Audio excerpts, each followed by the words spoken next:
साथियों, स्वागत है आपको हमारे चैनल पीसीएस दर्पण पे। देख रहे हैं दोस्तों, रुक्मणी पब्लिकेशन बिहार विद्यालय परीक्षा समिति डीएलएड संयुक्त प्रवेश परीक्षा 2025 के लिए अति महत्वपूर्ण या रुक्मणी पब्लिकेशन की द प्लेटफॉर्म की जो हम लोग अल्टरनेट डे पे कराते हैं, आपको पता होगा। जिसमें अभी हम लोग करने वाले हैं वो कौन है, test series number set number 7 है। तो आइए इस सेट को लगाते हैं और देखते हैं कि ये स्कोर क्या रहता है। टोटल 120 क्वेश्चन रहेंगे दोस्तों। आप हमारे चैनल पर नए तो सब्सक्राइब जरूर कर लीजिएगा।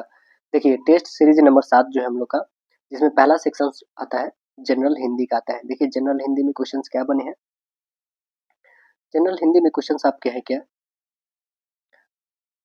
Section 1 general English. पहला क्वेश्चन है कि जैसे वह आया वैसे ही चला गया, इस वाक्य में अधोरेखित शब्दों का सर्वनाम का हमको प्रकार बताना है। जैसे मतलब ये जो हाईलाइटेड है, जैसे और वैसे, बताइएगा ये कौन सा सर्वनाम है। तो आप बता देंगे कि ये सर्वनाम का नाम है संबंध वाचक सर्वनाम, है ना। आंसर क्या बनेगा, ऑप्शन नंबर बी। जैसे आपसे पूछा जाए प्रश्नवाचक सर्वनाम क्या है, तो आप बता पाइएगा। तो आप बताएंगे यस। कैसे, तो कौन, क्या, किसने, किसे, किनको, ये सभी जहां वर्ड मिल जाए तो आप समझ जाएंगे ये है प्रश्नवाचक सर्वनाम। ओके। अब आपसे पूछा जाए निश्चयवाचक सर्वनाम क्या है, तो निश्चयवाचक में क्या बताइएगा। निश्चयवाचक में यह, वह, ये, वे, उससे, है ना, ये सभी कहाँ पे आ जाएंगे आपके, तो निश्चयवाचक में। तो पुरुषवाचक में बता दीजिए क्या हो जाएगा, मैं, वह, तुम, ये सभी कहाँ पे आ जाएंगे, तो आप बता दीजिएगा पुरुषवाचक में। ठीक है, देखिए आगे क्वेश्चन कह रहा है कि बीती विभावरी जाग रही, बीती विभावरी जाग रही, अंबर पनघट में डूबो रही, तार घाट ऊषा नागरी में कौन सी अलंकार है, में कौन सी अलंकार है बताइएगा। तो आप आंसर बताएंगे क्या यहाँ पे, कि हमारा बोल रहा है कि बीती विभावरी जागरी, अंबर पनघट में डूबो रही, तारा घाट उषा नागरी, है ना। तो ये जो यहाँ पे बताया गया, ये रूपक अलंकार बताया गया। कौन सा बताया गया है, रूपक अलंकार। देखिए, रूपक अलंकार किसे कहेंगे, जहां पर उपमेय में उपमान का निषेध रहित आरोप, अर्थात कह सकते हैं हम लोग कि उपमेय और उपमान का एक रूप कहा जाए, वहीं पे रूपक अलंकार आता है। ठीक है ना। आपको पता होगा उपमेय क्या होता है, कि उपमेय क्या होता है और उपमान क्या होता है। उपमान, उपमेय वो होता है कि जिसकी तुलना की जा रही है, उपमान वो होता है जिससे तुलना किया जाता है। ठीक है। देखिए, निम्नलिखित में से किस वाक्य में भाववाच्य का प्रयोग हुआ है, भाववाच्य का प्रयोग किसमें हुआ है, तो आंसर बताइएगा कि भाववाच्य का प्रयोग हुआ है दादी से चला नहीं जाता है। दादी से क्या नहीं किया जाता है, तो चला नहीं जाता है। यहाँ पे प्रयोग किया गया है भाववाच्य का, किसमें, तो चला नहीं जाता है। आगे देखेंगे, क्वेश्चंस कह रहा है क्या इनमें से कौन सा शब्द जो है शुक्ल का विलोम है। शुक्ल का विलोम, पहले तो हम लोग जानेंगे कि शुक्ल का मतलब होता है क्या है। तो शुक्ल का विलोम आपको याद रखने होंगे, ये होता है कृष्ण। आंसर क्या बनेंगे, बी करेक्ट होगा। और उष्ण का पूछा जाए तो क्या बताएगा, उष्ण, उष्ण का विलोम क्या होगा इसका, तो आंसर बताएंगे इसका होगा शीत। क्या हो जाएगा इसका, शीत होगा, उष्ण का शीत। और श्वेत का क्या होगा, तो श्वेत का तो आप श्याम बताइएगा। कह रहा है यथाशक्ति में कौन सा समास है, यथाशक्ति में समास बताइए। तो आंसर बताएंगे अव्ययी भाव समास। कौन है, आंसर डी अव्ययी भाव समास है। त्रिलोक में कौन है, तो आप बताएंगे द्विगु समास है। तत्पुरुष समास में दूसरा पद क्या होता है, प्रधान होता है तत्पुरुष समास में। पीताम्बर में कौन सा समास है, तो आप बताएंगे बहुब्रीहि समास है। तो आंसर हम लोग का डी हुआ। देखिए आगे क्वेश्चन कह रहा है कि हर काम को देर से करने वाला, इस वाक्यांश के लिए उपयुक्त शब्द क्या होगा। जो हर काम को देर से करता है उसे क्या कहते हैं हम लोग, तो उसे कहते हैं दीर्घ सूत्री। आंसर ये, दीर्घ मतलब बहुत बड़ा, सूत्री मतलब काम करने वाला। तो आंसर हमारा ये बनेगा। दीर्घदर्शी का अर्थ क्या होता है, बहुत दूर की बात सोचने वाला, है ना। देखिएगा, कह रहा भार मुक्त होने के लिए अंग्रेजी का समानार्थक परिभाषिक शब्द क्या होगा, भार मुक्त होने के लिए क्या बताएंगे, तो आंसर बोलेंगे रिलीफ। आंसर्स क्या होंगे, relief. Answers option number D correct होगा। देखिए आगे क्वेश्चन, या फिर अनलोड भी बोल सकते हैं ना।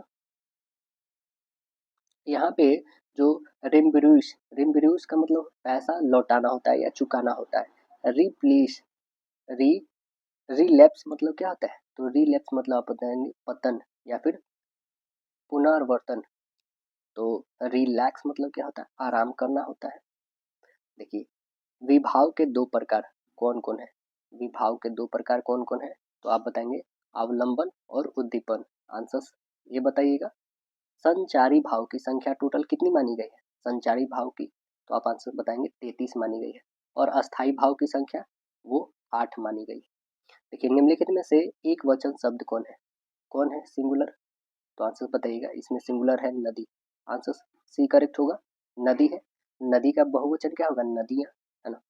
जैसे यहाँ पे दर्शन, दर्शन क्या है? तो बहुवचन शब्द है। दर्शन का एक वचन क्या होगा? दर्शन का एक वचन होता ही नहीं है ना, वो बहुवचन में ही रहता है। ठीक है, लताओं तो यहाँ पे बहुवचन में ही दिया है, घरों ये भी बहुवचन में ही है। देखिए कह रहा है सुनी केवट के बैन प्रेम लपेटे अटपटे बिहसे करुणायन चितई जानकी लखन तन में कौन सी छंद है? इसमें छंद कौन सा है? तो इसमें सोरठा है, आंसर बी करेक्ट बताइएगा, सोरठा है। गीतिका में कितने छंद होते हैं? तो गीतिका में 20, गीतिका में कितने? 20 होते हैं। लाला में कितना होता है? तो 28 होता है। गीतिका में 20, लाला में 28 होता है। देखिए मैं बाजार जाता हूँ, इस वाक्य में हमें वाच्य कौन सा प्रकार का है बताना है। कौन से प्रकार का है? तो आंसर बताएंगे कृत वाच्य है। कैसा है? कृत वाच्य है। तेजस्विनी से चला जाता है, तेजस्विनी से चला जाता है, इस वाक्य में कौन सा वाच्य प्रयोग हुआ है? तो भाववाच्य। जैसे दिव्यता से मिठाई खाई गई, इस वाक्य में देखेंगे तो क्या है? कर्मवाच्य है। देखिए कह रहा है कि इनमें से गुणवाचक विशेषण कौन सा है? कौन है? तो गरीब, सूखा, पीलासा, ये सभी है। आंसर डी करेक्ट होगा। गुणवाचक विशेषण जिन शब्दों से व्यक्ति वस्तु के गुण दोष आदि का ज्ञात होता है उसे हम लोग गुणवाचक विशेषण कहते हैं। कह रहा है आगे क्वेश्चन कि हम जो कुछ देख रहे हैं सुंदर है, सत्य नहीं है, यह दृश्य जगत भाषित है, विन कर्म शीशवत नहीं है, उपयुक्त में से कौन सा छंद है? कौन सा छंद है? तो आप बताएंगे 14 मात्राओं की यति से 28 मात्राओं वाला मांत्रिक छंद है, मात्रिक छंद। तो आंसर ए करेक्ट बताइएगा। देखिए आगे क्वेश्चन कह रहे हैं क्या? मुख्यमंत्री ने घोषणा की को कर्मवाच्य में बदलने पर क्या होगा? मुख्यमंत्री ने घोषणा की, इसको हम लोग कर्मवाच्य में बदले तो क्या होगा? तो आंसर बता देंगे कि मुख्यमंत्री के द्वारा घोषणा किया गया, की गई, आंसर सी करेक्ट होगा। वाच्य के कितने भेद होते हैं? 3। कौन कौन? कर्मवाच्य, कृत्यवाच्य और भाववाच्य होते हैं। इनमें से कौन वाक्य शुद्ध है, सही कौन है देखेंगे। तो कह रहा है वहां केवल 2 लोग ही थे, ये बिल्कुल गलत है। कह रहा है कि 2 लोग केवल वहां थे, बिल्कुल गलत है। वहां केवल 2 लोग थे, ये बिल्कुल यहाँ पे सही बन रहा है दोस्तों। तो आंसर हमें सही देखना था, तो सी बनेगा। चिराग तले अंधेरा में कौन सी लोकोक्तियों का अर्थ है? चिराग तले अंधेरा, इस लोकोक्तियों का अर्थ क्या हो जाएगा? तो आंसर बनेंगे इसका अपनी बुराई न देखना, ऑप्शन नंबर सी करेक्ट होगा। क्वेश्चन कह रहा है क्या? जहां उपमान की अपेक्षा उपमेय के गुण या विशेषता को बढ़ा चढ़ा कर वर्णन किया जाए, वहां पे कौन सा अलंकार होता है? कौन सा अलंकार होता है वहां पे? तो आंसर बताइएगा। वो होता है व्यतिरेक अलंकार, ऑप्शन नंबर बी करेक्ट होगा। व्यतिरेक अलंकार होता है जहां उपमान के बहाने उपमेय का वर्णन किया जाए या कोई बात सीधे न कर कर किसी के सहारे किया जाए, तब भी वहां पे हम लोग क्या कहेंगे? व्यतिरेक अलंकार को बोलेंगे। ओके, जैसे आपका दिया है विप्सा अलंकार, विप्सा अलंकार किसे कहेंगे? तो विप्सा अलंकार जब आदर, हर्ष, शोक, विस्मय आदि बोधक जैसे कि भावनाएं आए, जैसे कि को गुस्सा होना, है ना, खुशी होना, ये सभी जब भी आए तो इस भावों को जो प्रभावशाली रूप में व्यक्त करने का जो शब्द का प्रयोग किया जाता है और उसका पुनर्वृत्ति होती है, उसी को हम लोग क्या कहते हैं? विप्सा अलंकार कहते हैं। विरोधाभास तो आपको पता है, कटाक्ष बोलना। देखिए आगे क्वेश्चन है कि इनमें से कौन सा शब्द हिंसा का विलोम है? हिंसा का विपरीत कौन है? तो आंसर हिंसा का बताइएगा, अहिंसा, आंसर ए करेक्ट होगा। कह रहा है कि हवा में जलाने वाली लकड़ी के लिए शुद्ध शब्द इनमें से कौन सा है? कौन सा है शुद्ध शब्द बताएंगे। तो हवा में जलने वाली लकड़ी के लिए शुद्ध शब्द जो है समीधा है। क्या है? समीधा, आंसर करेक्ट बताइएगा, ऑप्शन नंबर सी समीधा होगा। अग्नि का पर्यायवाची शब्द होता है अलन, पावक, दहन, ज्वलन होता है ना। देखिए आगे क्वेश्चन कह रहा है कि रामू थोड़ी सी मिठाई खाओ, इस वाक्य में थोड़ी सी किस प्रकार की क्रिया विशेषण है? किस प्रकार का है? तो आंसर बता देंगे। थोड़ी सी एक क्या क्वांटिटी है आपकी, तो ये हो जाएगा परिमाणवाचक क्रिया विशेषण है। आंसर्स क्या बनेंगे? Right answers B. देखिए कह रहा है कि यह किताब मेरी है, इस वाक्य में यह किस प्रकार का विशेषण है? किस प्रकार का विशेषण है? तो आंसर बता देंगे सर्वनामिक विशेषण। ऑप्शन नंबर सी होगा। उद्धव का लेन न माधव का देन, उद्धव का लेन न माधव का देन, इस लोकोक्तियों का अर्थ क्या हो? क्या है इस लोकोक्ति का अर्थ? तो आंसर बताएंगे किसी से न कोई वास्ता न रखना। आंसर ए करेक्ट बनेगा आपका। आगे कह रहा है कि करुण रस का स्थायी भाव क्या होता है? करुण रस का स्थायी भाव क्या होता है? तो आंसर बता देंगे करुण रस का शोक होता है। ऑप्शन ए करेक्ट होगा। भयानक रस का भय होता है। शांत रस का निर्वेद होता है। श्रृंगार रस का स्थायी भाव रति होता है। मैं परीक्षा लिख चुका हूँ, मैं परीक्षा लिख चुका हूँ, इस वाक्य में किस काल का बोध करा रही है? किस काल का बोध करा रही है? तो आंसर बताइएगा, यह होगा पूर्ण भूतकाल का। ऑप्शन ए करेक्ट होगा। वह खाता है, यह सामान्य वर्तमान काल का है। राम आया, यह भी सामान्य आया ना, तो ये भूतकाल में चल जाएगा, सामान्य भूतकाल। मोहन स्कूल से आया, तो आप बताएंगे आसान्य भूतकाल का उदाहरण है। ओके, देखिए आगे क्वेश्चन कह रहा है क्या, यहाँ पे हमें अनुच्छेद दिया हुआ, इसको हम लोग को रीड करना होता है, उसके बाद आंसर देखेंगे। देखिए क्या है, सभ्यता का कोशगत अर्थ है भलमानसी सज्जनता। अतः सभ्यता के अंतर्गत सामाजिक व्यवहार, रहन सहन, शिष्टाचार, अभिवाचन की प्रणालियां, सम्मानजनक व्यवहार की रीतियां, विनम्रता, कृतज्ञता, ज्ञापन आदि उदात्त मानवीय तत्व आ जाते हैं। इसके साथ ही रहन सहन, खान पान, रीति रिवाज तथा उत्सव आदि का जो भी समावेश किसी देश या जाति विशेष से उपलब्ध होता है, सभ्यता के अंतर्गत आता है। किसी देश, जाति या चिंतन, धार्मिक क्रियाएं आदि भी सभ्यता में समाहित हो जाते हैं। अतः सापेक्ष में सभ्यता किसी देश विशेष के भ्रष्टाचार, शिष्टाचार और व्यवहार को कहते हैं। सभ्यता की प्रणालियां किसी जाति विशेष की सामाजिक प्रथाओं से संबंध होती है। सामाजिक व्यवहार, रहन सहन, शिष्टाचार, अभिवादन की प्रणालियां, सम्मानजनक व्यवहार की रीतियां, विनम्रता, कृतज्ञता, ज्ञापन आदि उद्धृत मानव तत्वों के कुल मिलाकर क्या कहा जाता है? क्या कहते हैं इसे? तो आंसर बताइएगा, उसे सभ्यता, कल्चरल बोलते हैं। आंसर बी करेक्ट होगा। देखिए आगे जो सेक्शन आता है, सेक्शन नंबर 2 है, वो है मैथमेटिक्स का। देखिए क्वेश्चन इसमें क्या है, निम्नलिखित में से कौन सा बिंदु तृतीय चतुर्थांश में है? तृतीय कौन सा बनेगा? तो आप बताएंगे ये पहला, ये दूसरा, ये तीसरा, है ना, ये है चौथा हमारा। देखिए पहला क्या होता है? तो आप बताएंगे प्लस प्लस होता है। दूसरा क्या होता है? तो आप बताएंगे कि माइनस प्लस होता है। तीसरा क्या होता है? तो माइनस माइनस होता है। चौथा क्या होता है? तो आप बताएंगे कि प्लस और माइनस होता है। तो आंसर हमारा माइनस माइनस कौन सा दिख रहा है? बस एक ही दिख रहा है, ऑप्शन नंबर बी करेक्ट। देखिए आगे क्वेश्चन कह रहा है कि एक कार का क्रय मूल्य कितना है? 1.5 लाख रुपया है। इसे x के द्वारा y को 5% लाभ पर बेच दिया गया। ओके, y के द्वारा x को 1% हानि पर वापस बेच दिया गया। तो पूर्ण लेन देन पर x का लाभ हमें बताना है क्या होगा। तो देखिए 1.5 लाख का पहले तो 5% प्रॉफिट निकालिए, मतलब 105। तो 1.5 लाख का कितना हो जाएगा?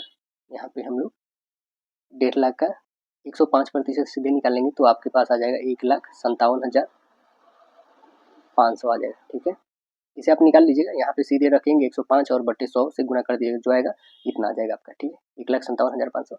अब कह रहा है क्या कि 1% कम ही कर देना। 1% मतलब इसमें 99 से सीधे गुना कर लीजिएगा, बट्टे में 100, जो आएगा आंसर आपके बन जाएंगे। आंसर से नहीं बनेंगे, अभी तो वो आने वाला है। पहले लिखते हम लोग कितने आएंगे, 155,925 आएगा। ठीक है, कैलकुलेट करिएगा। तो अब जो था ये मेरा इतना था, अब इतना 1% कम हो गया, यही जो दोनों के बीच का डिफरेंस है वो आपका आंसर बनेगा। डिफरेंस आपका आएगा 1575 का। तो ये आंसर्स बन जाएंगे। ऑप्शन नंबर आपको दिख ही रहा है, डी करेक्ट हो जाएगा।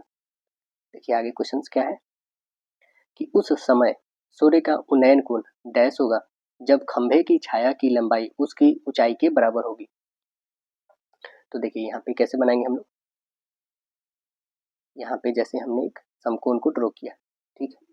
अब हमारे पास ये खंभा हमने मान लिया, ये थीटा डिग्री हमारा है, इसको हमने नामकरण कर दिया A B and C. Okay, अब कह रहा है क्या, हमने tan थीटा के इक्वल लिखेंगे तो क्या है, पी बाई बी। पी क्या है हमारा, ए बी, बी क्या है, तो अब बताएंगे बी सी है ना, ठीक है। अब देखिए हम सपोज कर लेते हैं कि ये ए है, ये भी ए है, हमने दोनों को ए मान लिया, तो ए और ये कट जाएगा, मतलब एक tan एक, यदि हमारे पास एक है tan कौन सा डिग्री है वैल्यू जिसका वैल्यू एक आता है, तो tan 45 का आप बताएंगे कि एक आता है, यानी थीटा का वैल्यू हमारे पास कितना आ गया 45 डिग्री, वही तो थीटा ही तो फाइंड करने थे, तो आंसर बन जाएंगे सी। कह रहा है दो संख्याओं का महत्तम समप्रतक यानी HCF और एलसीएम का अनुपात 1 और 30 का है, महत्तम समप्रतक और लघुत्तम समप्रतक के बीच का अंतर 493 है, तो लघुत्तम समप्रतक और महत्तम समप्रतक का गुणनफल बताना हमें क्या होगा। देखिए यहाँ पे हम लिखेंगे क्या, पहले तो HCF हमने मान लिया कितना, तो x, ओके। अब LCM जो हमारे पास है वो है 30x, ओके। अब कह रहा है क्या दोनों का अंतर, पहले तो हम लोग लिख लेंगे h माइनस एल, लिख लेते हैं HCF और LCM समझ रहे हैं, यहाँ पे दोनों का अंतर दिया हुआ हमारे बुक में कितना 493। अब कह रहा है क्या हमारे पास यदि हम लोग घटाते HCF में से LCM को, तो 30x माइनस एक्स को घटाइएगा तो कितना है 493 है, घटाइए तो कितने हो जाएंगे 29x होंगे, इक्वल 493 लिखिएगा, ये 29 से कटेगा, कितने टाइम्स में कटेगा तो 17 टाइम में काटिएगा, तो 17 टाइम यानी x की वैल्यू 17 आ गया, तो आप बताएंगे कि HCF 17 आ गया, 17 में 3 से गुणा करें कितने हो जाएंगे 51 और एक जीरो मतलब 510 आ जाएगा, ओके। अब देखिए LCM into HCF, LCM into HCF कर लेते हैं हम लोग, कितने हो जाएंगे, तो हम सीधे कर लेते हैं 17 गुने इतना, कितने आ जाएंगे आपके पास, देखिए LCM हमारा x है, HCF 30x, दोनों को मल्टीपल करेंगे 3 और x का स्क्वायर, x का वैल्यू कितना है 17 है, तो 30 लिखिए, 17 का होल स्क्वायर 289 हो जाएगा, गुना कर दीजिए कितने हो जाएंगे, तो 8670 आ जाएंगे, तो आंसर देखिए 8670 है क्या, yes 8670 option number C correct है। आगे कह रहा है दो संख्याओं का अनुपात 2 और 3 के है, यदि छोटी संख्या के 20% में 20 जोड़ा जाए तो वह बड़ी संख्या के 10% से 25 अधिक के बराबर हो जाती है, तो छोटी संख्या डैश है। पहली संख्या हम मान लेते हैं 2x, ठीक है, पहली संख्या हमारा क्या हो जाएगा 2x, दूसरी संख्या हमने 3x, ये तो दिया हुआ है, ये हम लोग ले सकते हैं अपना से। अब पहले की जो पहली संख्या हमारा 2x वो 20%, ठीक है, प्लस 20 इतना बढ़ जाती है, क्वेश्चन में बोला गया है।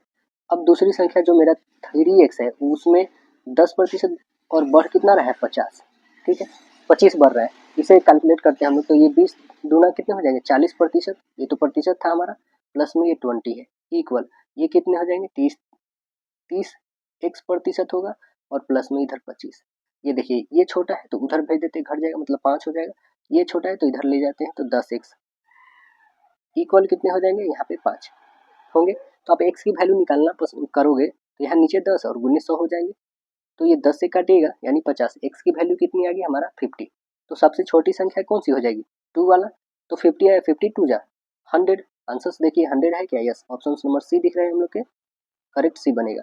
किसी सम अष्टभुज का प्रत्येक अंतःकोण 135 डिग्री, अष्टभुज के बहिष्य कोण का मान हमें बताना है कितना होगा, कितना हो जाएगा, तो देखिए 135 दिया हुआ, बस 180 में से घटा लीजिए, यहाँ पे लिखिए 180 में से 35 यानी 5, 8 में से 5 5, 55 डिग्री है क्या, ऑप्शन नंबर बी करेक्ट होगा।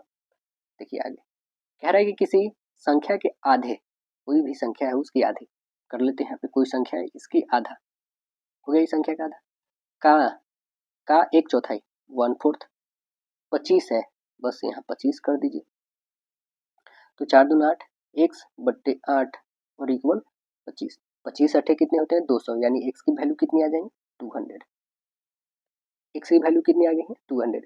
अब कह रहा है क्या उस संख्या का 20%, 200 का 20% कितने हो जाएंगे 2 जीरो से 2 जीरो मतलब 20 दूना 40, ऑप्शन नंबर सी करेक्ट होगा। देखिए आगे क्वेश्चन कह रहा है कि निम्नलिखित को हल करें, आइए हल करते हैं हम लोग। तो आप देखेंगे क्या कि 243 का होल स्क्वायर है, ये 27 का होल स्क्वायर। अब देखिए 243 को हम लोग देखने जाएंगे तो 243 ओपन में कितने हो जाएंगे 27 इंटू 27, ठीक है। अब देखिए इसे तो पहले हमें डिवाइड करना है, इंटू कर लेंगे हम लोग, इसे डिवाइड करेंगे तो 2, बस 2 लिख देंगे, चलिए इसे डिवाइड करते हैं हम लोग, इसे डिवाइड करेंगे तो ये दोनों के पास स्क्वायर है ना, क्या हम लोग इसे काट सकते हैं? तो आप बिल्कुल बताइएगा। यहाँ काट सकते हैं कितने टाइम में? 9 टाइम में। इसे भी काट सकते हैं 9 टाइम में, यानी 9 गुना करेंगे 81, 81 गुने 2 यानी कितने हो जाएंगे? 2 और 8 तो 16। Option number C. आगे क्वेश्चन कह रहा है कि एक हॉल का फर्श आयताकार है, इसकी लंबाई 30 है, चौड़ाई 24 है, तो ढकने के लिए 6 मीटर गुने 4 मीटर आकार के कितने कारपेटों की आवश्यकता होगी? कितनी कारपेटों की आवश्यकता होगी? तो आयताकार फर्श का पहले क्षेत्रफल और बटे में हो जाएगा एक कारपेट का क्षेत्रफल। तो ये दिया हुआ है, ऊपर में लिखेंगे 30 और गुने 24 और बटे में हो जाएगा 6 और गुने 4। बस काटिए, 6 से 4 टाइम में काटेंगे, 4 से 4 यानी कितना आ गया? ऑप्शन नंबर डी हो जाएगा संख्याएं टोटल हमारी 30। देखिए आगे कह रहा है कि एक ABC समबाहु त्रिभुज है और O इसकी परिवृत्त का केंद्र है। यदि त्रिभुज की एक भुजा 6 है, तो क्योंकि समबाहु है तो सभी 6 हो जाएगा, तो हमें BOC का बता देना है कि वैल्यू कितना होगा। देखिए यहाँ पे त्रिभुज दिया हुआ है समबाहु 6 है, मतलब ये सभी 6 हो जाएगा। ये हमारे पास एक वृत्त है। ओके, ये जो पहले हमारे पास एक वृत्त है, इसमें दिया हुआ हमारा समबाहु त्रिभुज है। ओके, तो ये 6 है, ये भी 6, ये भी 6।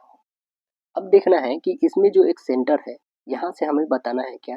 ये ABC एंड ये है O, तो BOC हमें बताना है कितना डिग्री का एंगल बनेगा, जिसमें ये दिया हुआ है 60 डिग्री। क्यों? क्योंकि ये हमारा क्या है? समबाहु त्रिभुज, सभी 60 होंगे, ये भी 60, ये भी 60। ओके, तो इसका एक फार्मूला आपको पता होगा क्या दोस्तों? होता है BOC का बहुत ही सिंपल फार्मूला होता है। क्या होता है? 2 इंटू बस एंगल A होता है, 2 इंटू एंगल A, तो 2 और इंटू एंगल A कितना है? 60, यानी 120 हो जाएगा। देखिए है क्या 120 ऑप्शन? तो यस, ऑप्शन नंबर आप बताइएगा, सी करेक्ट है। आगे देखिए, कह रहा है k के किस मान के लिए समीकरण निकाय 4x plus ky equal 6, 2x minus 4y equal 3 के अनगिनत हल होंगे, है ना? तो ये अनगिनत हल के लिए हम क्या करते हैं? पहले अनगिनत हल के लिए आपको पहले याद होना चाहिए फार्मूला क्या होता है? A1 अपॉन A2 इक्वल होता है B1 अपॉन B2 इक्वल होता है C1 अपॉन C2। बस इस फार्मूला का आप याद होगा तो बहुत ही आसानी से बन जाएगा। देखिए A1 क्या है आपका? फर्स्ट इक्वेशन में देखना है, A1 है आपके पास 4, B1 A2 क्या है? तो A2 में आप बताइएगा 2 है आपका। सेकेंड इक्वेशन देखिएगा, ठीक है। B2 देखिए तो K है यहाँ पे, B1, ओके, पहले B1 उसके बाद में B2, B2 कितना है आपके पास? 4 है। C1 कितना है तो आप बताइएगा, 6 है, और C2 कितनी है? तो 3 है। ओके, अब देखिए इसे सॉल्व करिए, या तो कोई एक इसको लेके बनाइए या तो कोई इसको लेके, क्योंकि यहाँ से हमें K का वैल्यू फाइंड करनी है ना? तो चलिए कोई भी एक हम इसी को लेकर बना लेते हैं। तो 4 कितने हो जाएंगे? 16, 16 से हम लोग 2 से डिवाइड कर देंगे, मतलब K की वैल्यू हमें आ गई है कितना? 8 आ गई। 8 है क्या? तो ऑप्शन बताइएगा। हाँ, ऑप्शन दिख रही है सी हमें, बस ऑप्शन नंबर आपके सी हो जाएंगे। कह रहा है कि चावल के मूल्य में 25% की वृद्धि हुई, मतलब 100 था अब हो गया 125। ऐसे में एक परिवार को अपना खर्च जो है पूर्ववत मतलब पहले की तरह ही बनाए रखने के लिए चावल खपत में कितनी प्रतिशत की कमी करनी चाहिए? तो कितना कमी करना चाहिए? 100 था अब 125 हो गया, कितना कमी करना चाहिए? 25 का। किससे करना चाहिए? तो आप बता देंगे 125 से, और गुने बस 100 कर दिए, 25 से काटिए 25 बचे, 5 से काटेंगे 20 टाइम, यानी आंसर क्या बनेगा? ऑप्शन से बन जाएगा। देखिए आगे क्वेश्चन क्या दिया हुआ है कि 9 के पावर m गुने 3 के पावर 5 गुने 27 के पावर 3, हमें इससे डिवाइड करना है, ठीक। अब देखिए ये जो 81 के पावर 4 दिया हुआ है, हम लोग इसको और भी छोटा कर सकते हैं, और यहाँ पे 3 के पावर 9 है, तो हमें m का वैल्यू बताना है। देखिए यहाँ 9 के पावर m है, हम लोग 9 के पावर क्या कर सकते हैं? 3 का होल स्क्वायर के पावर m लिख सकते हैं क्या? क्योंकि 9 ही होगा, ठीक है। यहाँ पे हम लोग 3 के पावर 5 ही रखते हैं, इंटू इसे भी 3 के पावर में कर लेते हैं, तो आप बताएंगे 3 3 जा 9, 9 3 जा 27, अपॉन में 3 इतना लिखेंगे, अपॉन ये 3 तो 3 ही रहने देते हैं, इंटू इसे कैसे करेंगे? तो 3 के पावर 4 81 होता है, और ये 4 है, तो आप देखेंगे क्या, ये 4 और 4 कितने हो जाएंगे? 16, और एक यहाँ पे है तो 17, यानी 3 के पावर ये है 17, ओके, अपॉन में ये क्या है? तो आप देखेंगे 3 और यहाँ पे हो जाएंगे 3 3 जा 9, 9 और 5 कितने हो जाएंगे? 14, मतलब 3 के पावर आप 2m और प्लस लिखेंगे क्या? यहाँ पे हो जाएंगे 9 और 14 हो जाएंगे होंगे। ओके, बस हमें क्या करना है? यहाँ पे m की वैल्यू फाइंड करनी है। इक्वल में दिया हुआ है आपके पास 3 के पावर n 9। तो आप देखिएगा कि इसमें से हम लोग घटा लेंगे, है ना। क्यों क्यों घटेगा? क्योंकि आपको पता होगा जब डिवाइड होता है a के पावर n इंटू a के पावर m, तो इसका फार्मूला होता है a के पावर m माइनस n होता है। तो ये डिवाइडिंग में तो है 17 वाला, है ना। तो डिवाइड हम लोग घटा लेंगे यहाँ पे, तो लिखेंगे क्या 3 के पावर 2m माइनस हो जाएगा हमारा 14, प्लस में है पहले से, माइनस में आ जाएगा 17, इक्वल हो जाएगा 3 के पावर 9। तो इसमें से घटाइएगा तो कितना हो जाएगा 3 के पावर 2m और माइनस में हो जाएगा 3 इक्वल 3 के पावर 9। तो ये 3 कैंसिल होगा, यानी ये जाके उधर जुड़ जाएगा। तो कितने हो जाएंगे 9 3 12, यानी m की वैल्यू कितनी हो जाएंगी 12 और बट्टे 2, काटेंगे तो 6। ऑप्शन नंबर डी करेक्ट होगा। कह रहा है क्या 45 किलोमीटर प्रति घंटा की चाल से चलने वाली एक बस उसी दिशा में 150 मीटर आगे चल रहे ट्रक को 30 सेकेंड में पार करती है, तो उसकी स्पीड हमें बताना है। तो स्पीड कितनी हो जाएगी उसकी, देखिए सापेक्ष चाल पहले निकाल लेंगे। कितना है 150 मीटर, कितने में तो 30 सेकेंड, इनटू इसे कर लेंगे 18/5, तो ये हमारा किलोमीटर प्रति घंटा में आ जाएगा। चलिए इसको काटते हैं 5 से, तो 30 टाइम ये 30 से 30 कट गया, मतलब कितना आ गया 18 किलोमीटर प्रति घंटा। ये हमारा आ गया सापेक्ष चाल। ट्रक का चाल कितना था 45, इसका कितना आ गया 18, घटा लीजिए कितना आ गया 27। ऑप्शन नंबर डी करेक्ट होगा। कह रहा है कि पी क्यू एक ऐसा वृत्त का व्यास है जिसका केंद्र ओ, यदि वृत्त पर एक बिंदु आर स्थित है और आर पी ओ कितना है 42 डिग्री, तो हमें आर क्यू पी बताना है कि कितना होगा। देखिए कितना हो जाएगा, यहाँ पे हमने एक वृत्त ड्रॉ करा, ड्रॉ में हमारे पास एक त्रिभुज है। अब इसमें क्या दिया हुआ है, ये ऐसे दिया हुआ है दोस्तों, ये व्यास पे बना हुआ है, ठीक है। अब देखिए यहाँ पे हमारा सेंटर है ओ, यही हमें एंगल बताना है क्या होगा, ये है आर, ठीक है, इसमें टच है, इसका नाम है पी और इसका नाम है क्यू। ये 42 है आपका, ओके, और ये 90 डिग्री का फॉर्मेट है। 90 और 40 तो ये नहीं बता दीजिएगा, तो आप बताएंगे 90 और प्लस 42 कितने हो जाएंगे, तो 2 और 9 4 13, यानी 180 में से घटा लीजिए, तो आप बताएंगे कि 8 और यहाँ 7 से 3 4, मतलब 48 ये एंगल हमारा आ जाएगा। तो आंसर बस 48 बता दीजिए। ऑप्शन नंबर देखिए है क्या, यस ऑप्शन नंबर बी है। आगे देखेंगे, कह रहा है sine into 3a minus 20 degree, यहाँ पे लिखा है cos 20 माइनस 3b, तो a माइनस बी का हमें वैल्यू बताना है क्या होगा। देखिए यहाँ पे a और माइनस बी का वैल्यू हमें बताना है। पहले जैसा लिखा है क्वेश्चन लिखते हैं हम, साइन 3a है ना, साइन 3a माइनस 20 इक्वल हो जाएगा हमारे पास cos 20 माइनस होंगे 3b। अब इसे इक्वल हम लोग बनाते हैं यहाँ पे, तो लिखेंगे कि 3a माइनस 20, ये उधर से आ जाएगा तो ये प्लस में हो जाएगा 20 माइनस 3b इक्वल हो जाएगा हमारा 90 डिग्री होंगे। अब लिखें यहाँ पे 3a प्लस में होगा 20, प्लस करें माइनस में होगा ना, माइनस 20 प्लस में रहेगा 20, माइनस में होगा 3b इक्वल होंगे 90। चलिए ये प्लस माइनस तो कैंसिल हो जाएगा हमारा, ये 3a और यहाँ 3b कॉमन हो जाएगा 3, तो अब बताएंगे a और माइनस हो जाएगा b, यहाँ पे इक्वल हो जाएगा 90। 3 से हम लोग काट लेंगे तो कितने टाइम में 30 टाइम, यानी a माइनस बी का वैल्यू 30 डिग्री। देखिए तो a माइनस बी का 30, तो आप बताएंगे ऑप्शन नंबर बी करेक्ट है। कह रहा है कि 4 अंकों की बड़ी से बड़ी संख्या में कौन सी छोटी संख्या धनात्मक संख्या जोड़ी जाए जिससे कि उनका योग 307 से विभाज्य हो जाए। तो देखिए किनको जोड़ा जाएगा, 4 अंकों की बड़ी से बड़ी संख्या, तो वो क्या होता है 4 अंकों की बड़ी से बड़ी संख्या 307 से विभाज्य। तो 4 अंकों की बड़ी से बड़ी संख्या आप यही ना बताइएगा, ठीक है, कितने से विभाज्य है 307, 307 से भाग देते हैं हम कितने टाइम्स में 3 टाइम्स में, 921 आएगा, इसे डिवाइड करेंगे तो कितनी 7 8 9, ये कैंसिल हुआ, तो आप लिखेंगे 614 कितने टाइम में 2 टाइम में, तो आ जाएंगे कितने 175। तो अब जो ये 175 बचा बस 307 में से घटा लीजिए कितने हो जाएंगे, तो अब बताइएगा 132, 132 आया ना। तो हमारा आंसर क्या बनेगा, तो आप बताइएगा कि वह संख्या जो है 132 है। ऑप्शन बी करेक्ट होगा। कह रहा है वह छोटी से छोटी पूर्ण संख्या ज्ञात करे जिसे संख्या 12 51 9 में जोड़ने पर एक पूर्ण संख्या बन जाए। पहले तो हम लोग लिखते हैं 12,519। चलिए इसका डबल पेयर लेते हैं, हम लोग बनाते हैं वर्गमूल।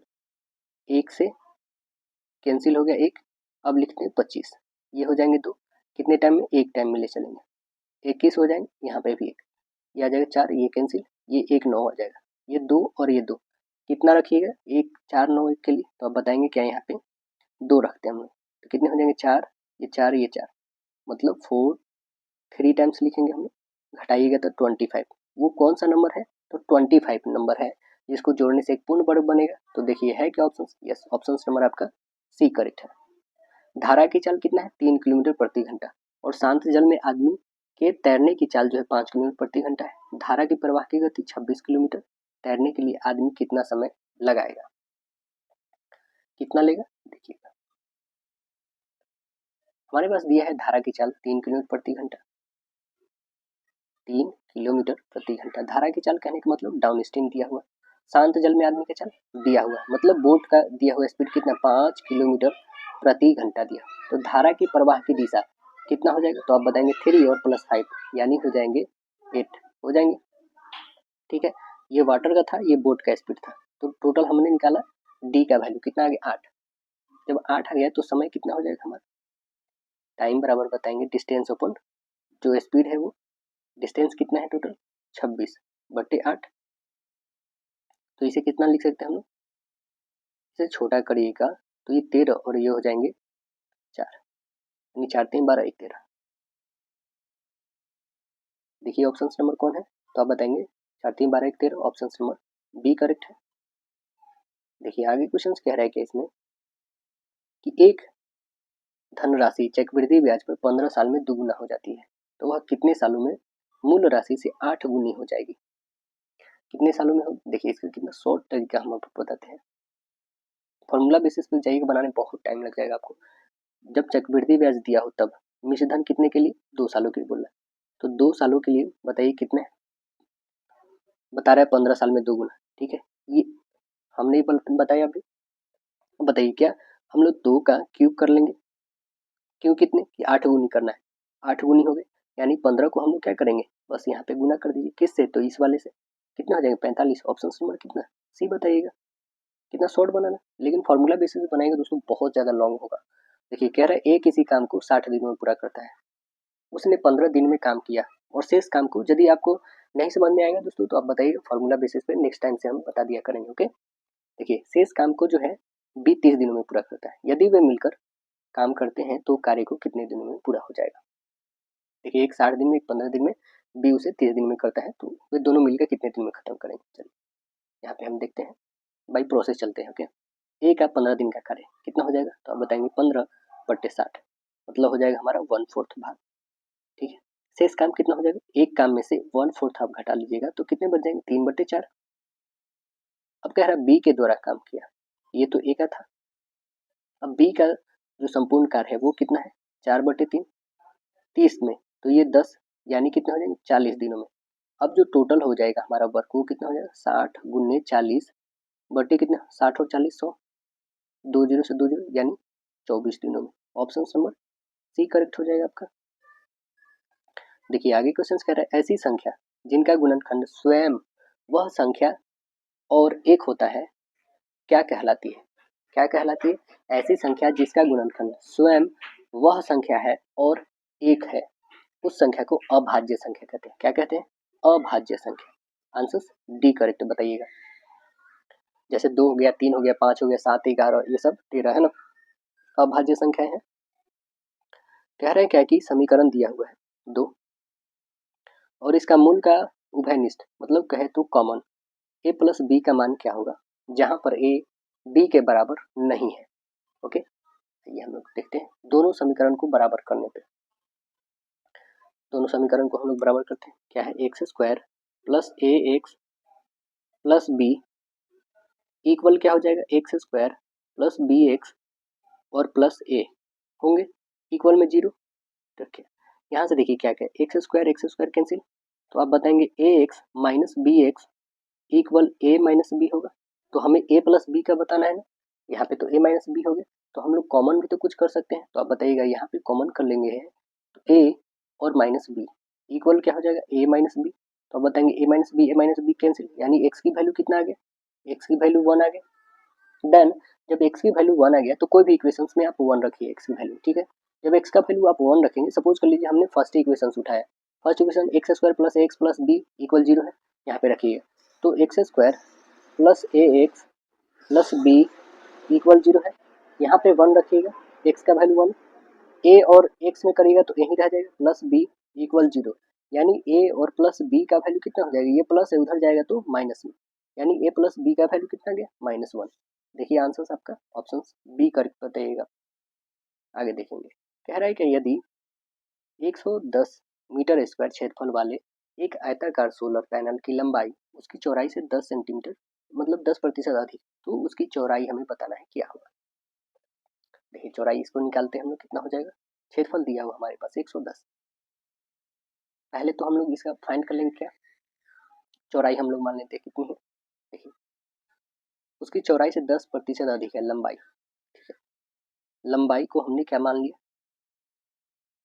अधिक है 10%, तो हमें चौड़ाई को मानना होगा एक्स। 10% अधिक मतलब क्या हो जाएगा, तो आप बताएंगे एक्स और गुणने हो जाएगा 110/100, काटिए, यानी कहेंगे क्या 11x/10, ये बताइएगा लंबाई।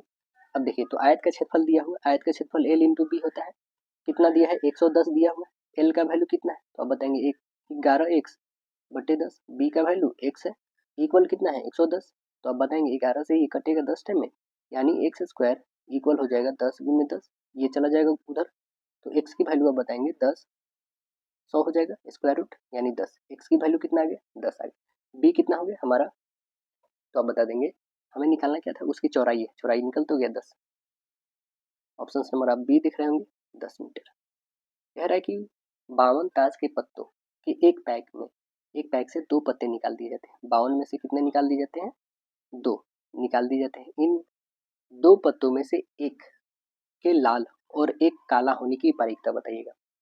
तो क्या हो जाएंगी प्रायिकता इसकी, आप बताएंगे कि 52 ताश के पत्तों में कुल लाल पत्तों की संख्या कितनी होती है, 26 होता है, और काले पत्तों की संख्या भी 26 होती है, टोटल हो गए कितनी 52। अब सीधे से हमें दिख रहा है जब इसमें से 2 निकाली जा रही है, मतलब सीधे से हमारा टोटल वैल्यू कितने हो जाएंगे। देखिए इसको कैसे बना लेंगे हम लोग, यहाँ पे जो प्रायिकता है होगी वो 26, ये हमारा C1 हो जाएगा इंटू 26 C2, ये भी हमारा C1 है, अपॉन क्या हो जाएगा, तो आप बताएंगे टोटल हमारा है जो 52, ये है C2। अब यहाँ पे निकालिएगा तो ये 26 × 26 और बट्टे कितने हो जाएंगे, 52 × 51 होते हैं ना, बट्टे में 2, क्योंकि 2 निकाले जा रहे हैं।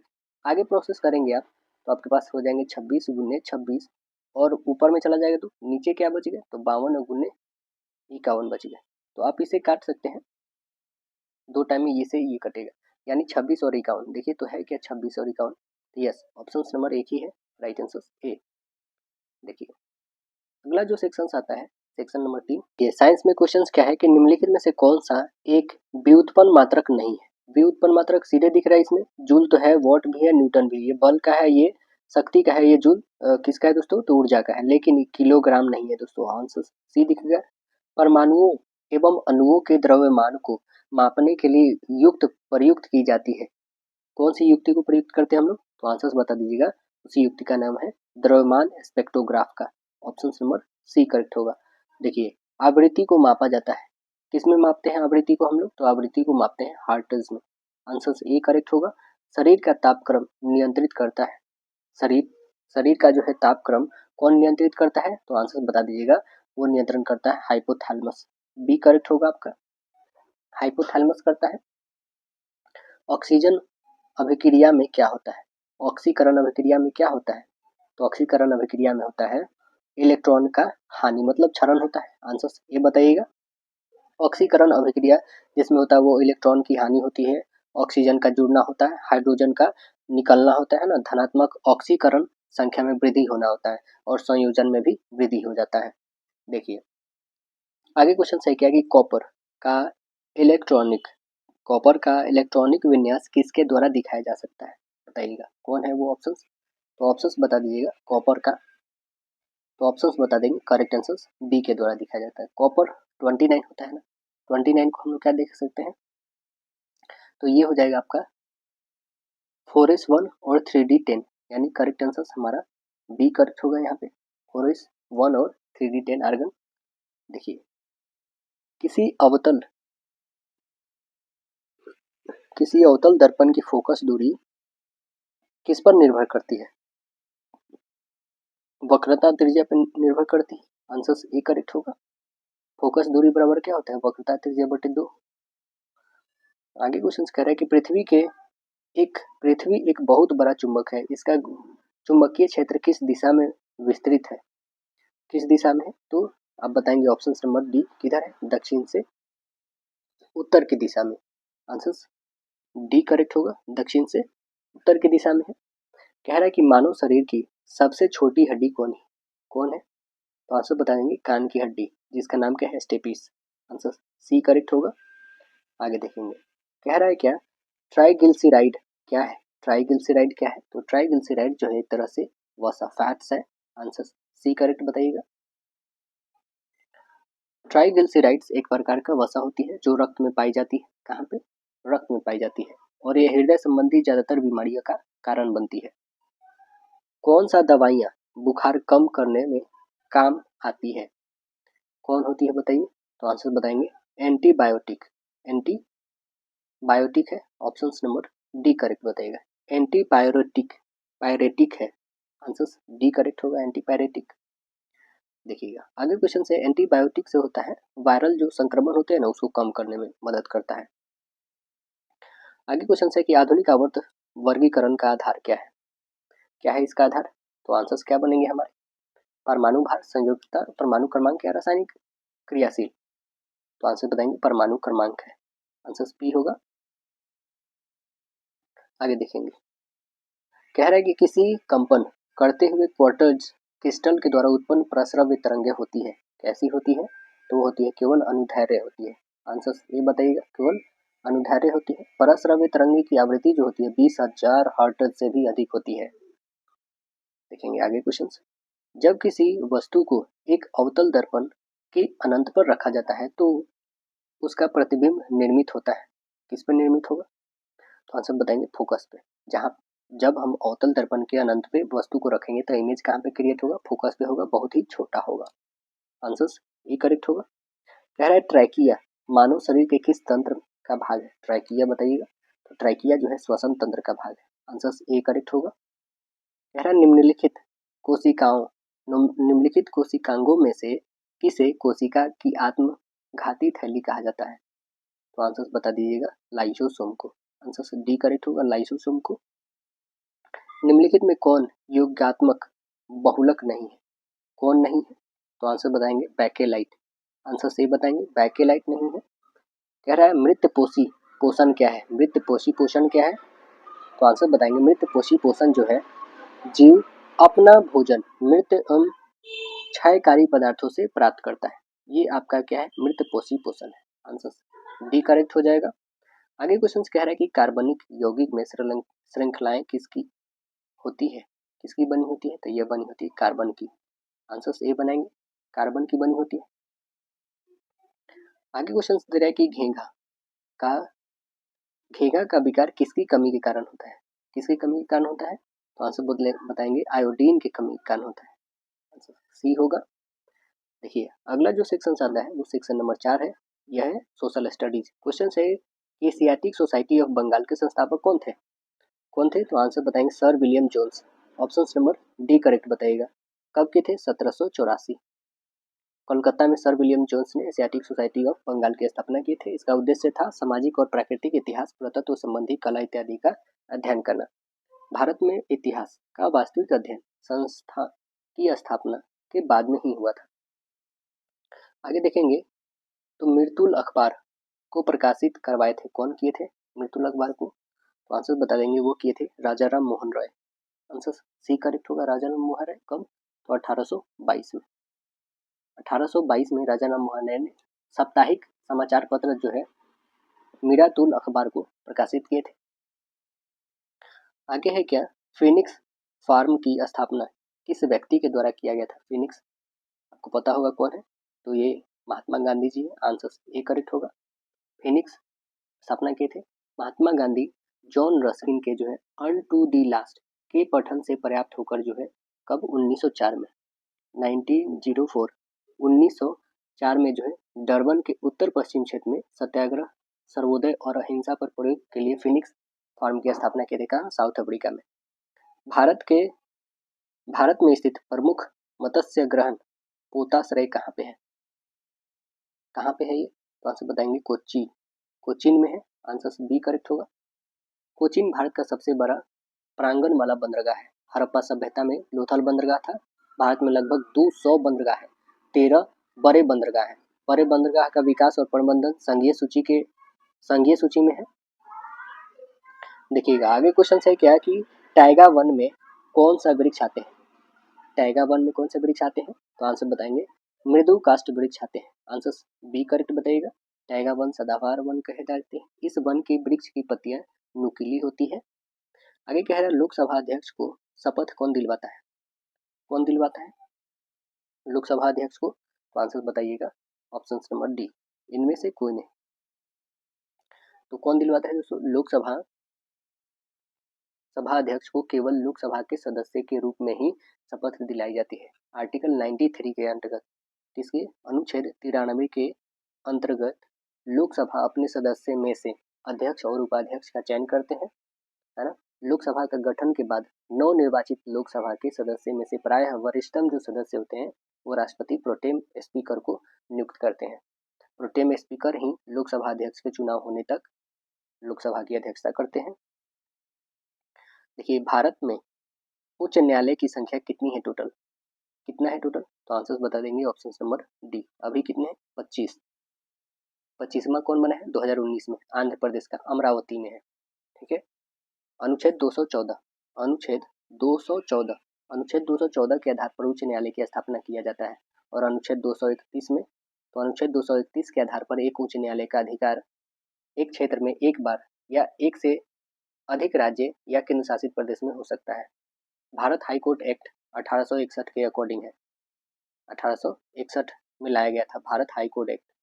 और 1862 में कोलकाता, बॉम्बे और मद्रास 3 जगह पे उच्च न्यायालय की स्थापना हुआ था। क्वेश्चन है कि बिहार में किस वर्ष से मुख्यमंत्री सेतु निर्माण योजना शुरू हो गया था? कब से शुरू हो गया था? तो आंसर बता दीजिएगा 2006 से।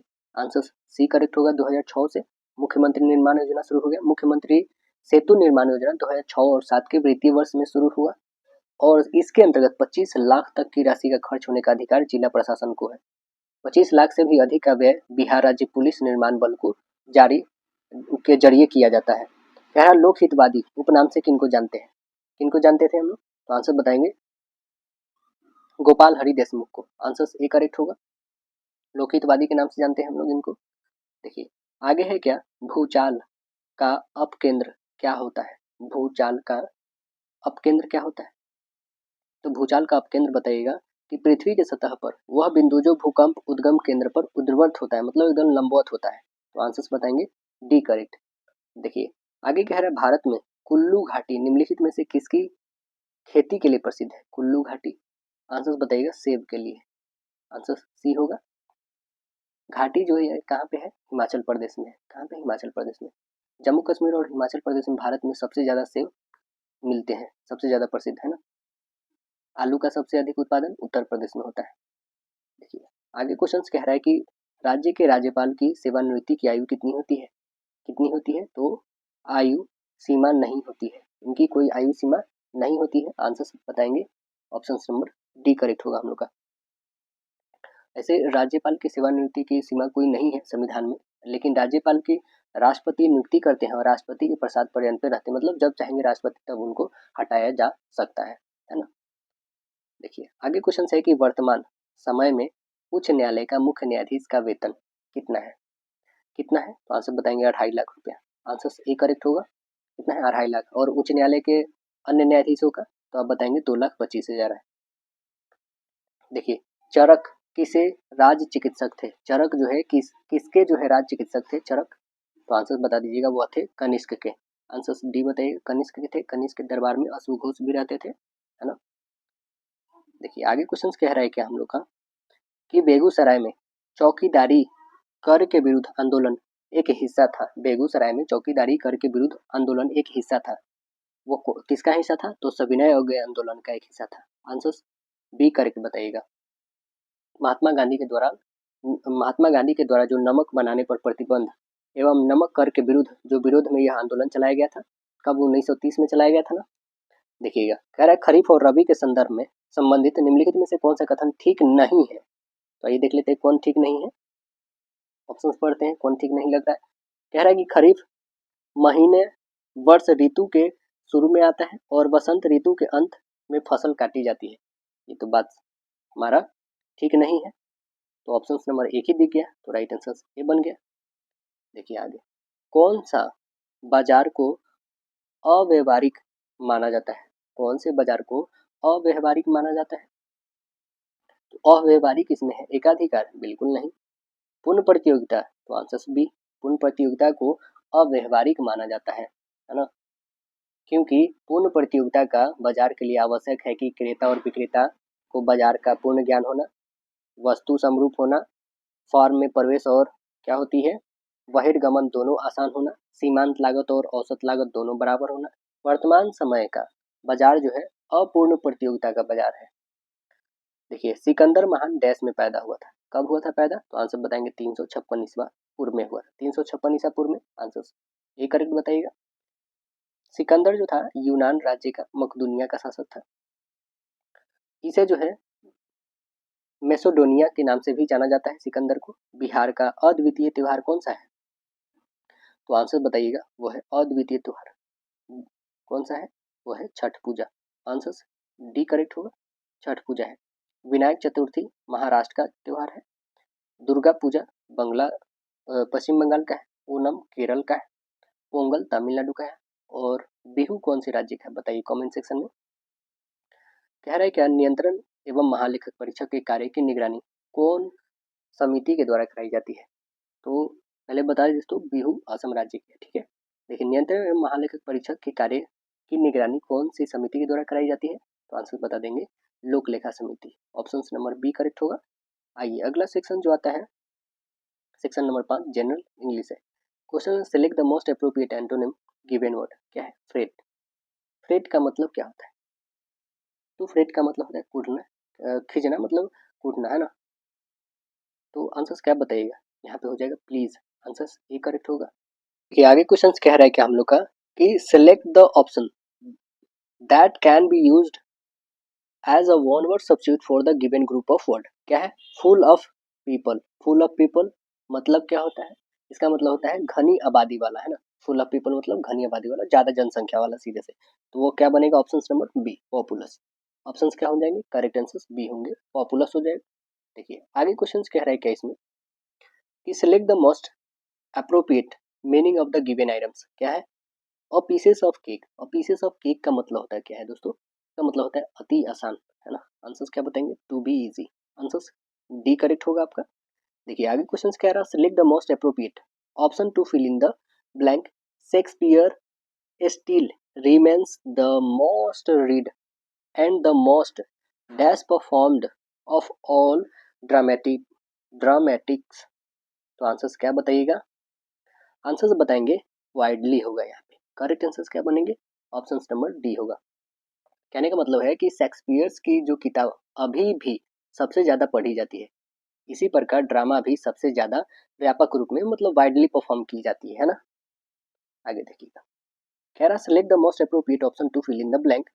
कह रहा I am glad I dash my friends invitation to dinner as I met many old friends there. तो आंसर क्या बनेंगे यहाँ पे? आंसर्स बनेंगे यहाँ पे हमारा एक्सेप्टेड। आंसर्स डी करेक्ट होगा, एक्सेप्टेड। देखिए आगे क्वेश्चन कह रहा है कि हमें select the most appropriate synonym of the given words. क्या है? डिस्टिंग्विश्ड। डिस्टिंग्विश्ड मतलब क्या होता है? डिस्टिंग्विश्ड मतलब होता है प्रसिद्ध या प्रतिष्ठित, है ना। तो आंसर्स क्या बताएंगे? अक्लेम्ड। क्या होंगे? अक्लेम्ड। आंसर्स यहाँ पे ए करेक्ट होगा। अक्लेम्ड मतलब भी क्या होता है? प्रतिष्ठित, है ना। इसका साइनोनिम हमें बताना था। Select the most appropriate option to fill in the blank. क्या है? He claims to be the dash kid in the school. तो आंसर्स क्या बोलेंगे? आंसर बोलेंगे स्मार्टेस्ट, आंसर क्या बनेंगे smartest, option number D correct होगा। देखिए आगे कह रहा है select the most appropriate option to fill in the blank. My teacher asked me to keep dash, answer क्या बोलेंगे, आंसर बोलेंगे क्वाइट, करेक्ट सी बनेगा क्वाइट होगा।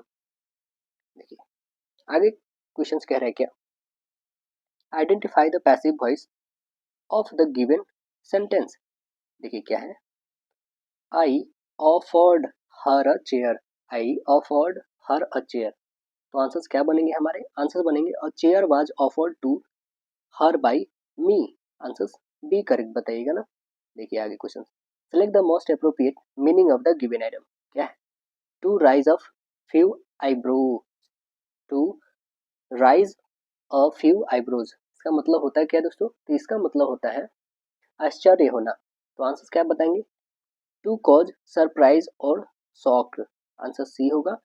Select the most appropriate option to fill in the blank, क्या है, thank you so dash for helping me with his project, तो answers क्या बताइएगा, आंसर्स बताएंगे थैंक यू सो मच होगा यहाँ पे, आंसर्स ये करेक्ट होगा, thank you so much for helping me with this project है ना।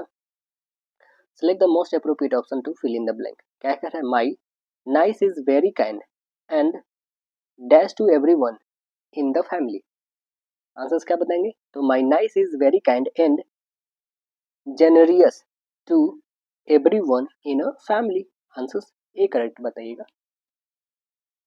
देखिए आगे क्वेश्चन कह रहा है select the option that express the given sentence in a passive voice, the shopkeeper assured me about the freshness of a vegetables, तो answers क्या बनेंगे हमारे, आंसर्स बनेगा correct answer C, I was assured about the freshness of the vegetables by the shopkeepers, shopkeeper, answer C correct होगा।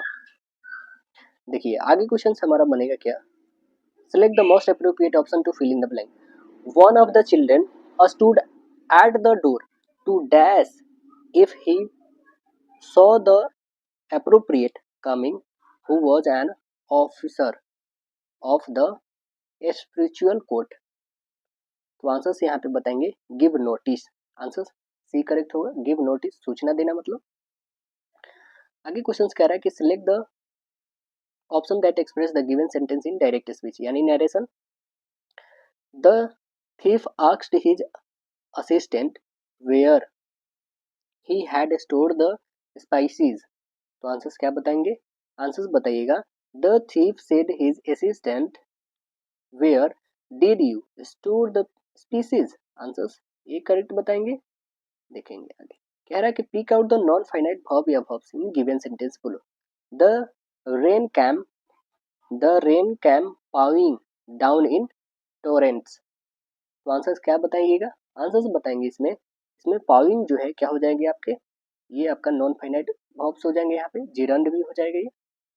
Select the most appropriate option to fill in the blank, it is better to be prompt and organized than to be dash, answers क्या होंगे हमारे, answers बनेंगे रिकलेस, option number B होगा यहाँ पे रिकलेस हो जाएगा, प्रॉम्प्ट मतलब सहज सतर्क या फिर त्वरित तो बोल सकते हैं ना। आगे देखिएगा और इसका जस्ट विपरीत होता है रॉकलेस मतलब लापरवाह। देखिए select the most appropriate option to fill in the blank, the boy were tried but not to tried to examine the little hut dash, तो आंसर बताएंगे थ्रू आउटली, आंसर्स क्या बनेंगे, ऑप्शन नंबर डी करेक्ट बताइएगा, मतलब पूर्ण रूप से अच्छी तरह। Select the most appropriate meaning of the given item, क्या है एन आई वॉश, एन आई वॉश का मतलब क्या होता है, मतलब पाखंड है ना, मतलब ढकोसला, तो आंसर्स क्या बनेंगे हमारे a pretence, answers number C correct होगा। कह रहा है select the most appropriate option to fill in the blank, दस dash of their purpose, the three knights tried another plan, तो आंसर्स क्या बताएंगे, आंसर्स बोलेंगे यहाँ पे फॉइल्ड, आंसर्स क्या बनेंगे foiled, option number B correct होगा, फॉइल्ड मतलब विफल होना। अगला जो सेक्शन आता है वो हम लोग का सेक्शन नंबर 6 है। देखिए क्या चीज़ का है, तो ये है लॉजिकल एंड एनालिटिकल रीजनिंग। देखिए क्वेश्चन क्या है इसमें, बीमारी रतौंधी कैंसर। तो आंसर बताएंगे कि बीमारी जो है ये दो प्रकार के हैं, कौन कौन, रतौंधी और कैंसर। ऑप्शन नंबर आपको ए दिख रही है। देखिए आगे, किसी कूट भाषा में लिखा गया है, इसको ये लिखा गया, तो इसे क्या लिखेंगे हम लोग, क्या लिखेंगे, देखिए यहाँ पे। तो यहाँ पे देखिए सी को एक्स लिखा गया है, जस्ट इसका अपोजिट होता है दोस्तों, ठीक है। जैसे आप देखना चाहेंगे कि जैसे यहाँ पे इसमें ए तो है ना यहाँ पे, तो आप देखना लास्ट थर्ड में जेड आएगा ही, देखिए है ना, जेड जेड आएंगे ही आएंगे, कंफर्म है। तो ये हमारा क्या है, अपोजिट है। तब देखिए एफ, एफ का अपोजिट क्या होता है, तो यू होता है, यू से स्टार्ट, तीन ऑप्शन है, ठीक है। ओ का अपोजिट क्या होता है, तो ओ का अपोजिट एल होता है, यू के बाद डबल एल होना चाहिए, ये ऑप्शन कट गया। अब बस दो बचा है, या तो ए या तो डी होगा, यू डबल एल। टी का अपोजिट क्या होता है, टी का अपोजिट जी बताइएगा, तो देखिए जी भी है, इसमें भी जी है। अब बताएंगे बी का अपोजिट वाई होता है, दोनों में है। फिर ए का अपोजिट जेड है, दोनों में है। अब ओ का अपोजिट आप बता देंगे एल होता है, डबल क्या होंगे यहाँ पे, एल, एल का अपोजिट ओ होगा ना दोस्तों, एल है ना यहाँ पे, ओ थोड़ी है। तो एल, एल का अपोजिट डबल ओ होता है, यानी आंसर एक ही दिख रहे हैं, वो है ऑप्शन नंबर ए करेक्ट है। देखिए आगे क्वेश्चन है हम लोग का क्या, कि निम्नलिखित आकृति को बनाने के लिए कम से कम कितनी सीधी रेखाएं की जरूरत है। तो कितनी सीधी रेखाएं हैं इसमें काउंट कर लीजिए टोटल, ऐसे आप काउंट करना है, एक दो ये हो गया, तीन हो गया, चार हो गया, ऐसे पाँच हो गए, छः हो गए, ऐसे करके काउंट करनी है आपको। टोटल रेखाएं कितनी आ रही हैं, टोटल रेखाएं आपको ऐसे 13 आ जाएंगी इसमें, okay. Option number B correct होगा।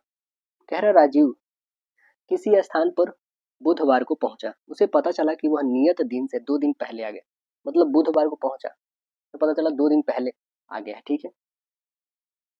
यदि वह वहां अगले रविवार को पहुंचता तो वह कितना दिन बाद या पहले पहुंचता, तो बुधवार को और प्लस 2 दिन तो शुक्रवार होता है। यदि वह रविवार को पहुंचता मतलब शुक्रवार में, तो 2 दिन बाद में पहुंचता, तो आंसर हमारा क्या बन जाएगा, ऑप्शन नंबर 2 दिन बाद, करेक्ट बी होगा। अब देखिए यहाँ पे हमें बताना है कि निम्नलिखित प्रश्न के एक शब्द में उत्तर देके नीचे 4 शब्द दिए गए हैं, इनमें से किसी एक के अक्षर में नहीं बताया जा सकता है, वो कौन नहीं हो सकता है। तो ओ यू टी हो सकता है, ये तो हमने नहीं करना है। एन ई टी है, ये भी हो सकता है। और सी ओ यू, ठीक है। जी, जी है क्या इसमें, तो जी है ही नहीं, यानी यही नहीं होगा, तो ऑप्शन नंबर हमारा डी करेक्ट हो गया। देखिए आगे क्वेश्चन क्या है क्या यहाँ पे, आगे क्या आने वाला है, 1260 से 1500, फिर 1740, तो आगे क्या आएगा यहाँ पे, देखिएगा ये कैसे फुलफिल होगा। तो आप बताएंगे 1260 से 1500 कितना बढ़ा, तो 240। 1500 से 1740 कितना बढ़ा, 240। फिर यहाँ से 240 बढ़ा दीजिए, तो आप बताएंगे 1980, ऑप्शन नंबर बी करेक्ट होगा। देखिए आगे क्वेश्चन कह रहा है क्या हम लोग का, कि एक निश्चित प्रवृत्ति के आधार पर लुप्त हमें पद को बताना है, क्या होगा। तो देखिएगा इसका वैल्यू कितना होता है 8, इसका वैल्यू कितना है 9, 8 और 9 ऐड करेंगे तो 17, ठीक है। इसका वैल्यू 22, इसका वैल्यू 21, तो ये 22 और 21 को ऐड करिए कितने हो जाएंगे, तो आप बताएंगे 43। सीधे यहाँ पे 10 और 13 को ऐड करिए कितना 23, ऑप्शन नंबर ए बन जाएगा। देखिए आगे क्वेश्चन कह रहा है इसमें, निम्नलिखित शब्दों के किस जोड़े में वह संबंध है जो विद्यार्थी छात्रावास में है। विद्यार्थी कहाँ पे रहते हैं, छात्रावास, तो ऐसे ही बताना है। तबेले में कौन रहता है, भैंसे रहते हैं, तो आंसर ए करके बन जाएगा। देखिए कह रहा है कुमार का परिचय देते हुए विक्रम ने कहा, इसकी माँ मेरे पिता के पुत्र की पत्नी है, मेरा कोई भाई और बहन नहीं है। तो कुमार का विक्रम से क्या संबंध है, पुत्र है उसका, आंसर डी करेक्ट होगा। देखिए लास्ट क्वेश्चन से हम लोग का, कि हमें बताना है आगे क्या आने वाला है। ए के बाद ई कितना बढ़ा है, तो 4, और यहाँ पे 5, ये मतलब ई जो है 5 पे आता है, 5 और ये 3 8। अब देखेंगे तो कितना कितना बढ़ रहा है, पहले 4 बढ़ा, यहाँ पे 3 बढ़ा। अब देखिए ये 8 से 2, 2 ही बढ़ा, 8 2 10, 10 और 1 11, तो आगे क्या आना चाहिए दोस्तों, तो आप बताएंगे कि कुछ नहीं बढ़ेगा, मतलब के आना चाहिए, तो के रख दीजिए। के है क्या, बिल्कुल है। अब देखिए के के बाद आते हैं आई से एल, मतलब कितना ये बढ़ रहा है, 3, 9 3 12, 12 3 15, 15 3 18, 18 3 21, 21 3 कितने होते हैं 24, 24 पे एक्स आता है, तो के बाद एक्स आना चाहिए। के के बाद एक्स एक ही है, ऑप्शन नंबर सी है। तो आशा है दोस्तों वीडियो पसंद आएगा, फिर मिलते हैं नेक्स्ट सेशन में, जब तक के लिए धन्यवाद।